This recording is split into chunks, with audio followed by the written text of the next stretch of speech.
હાલ તાર બાપા ગરાફાઓ ખાય છે.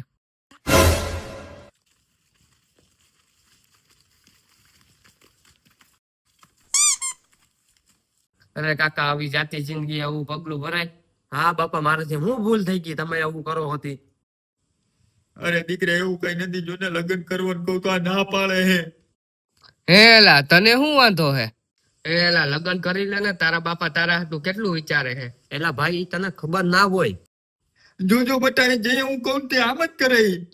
જોજી તારા બાપા તારા હાટુ કેટલું વિચારે, મારા હાટુ તેવું કોઈ વિચારતું જ નથી. પણ ડોફાઈ મારા લગ્ન ની નહીં, એના લગ્ન ની વાત કરે છે.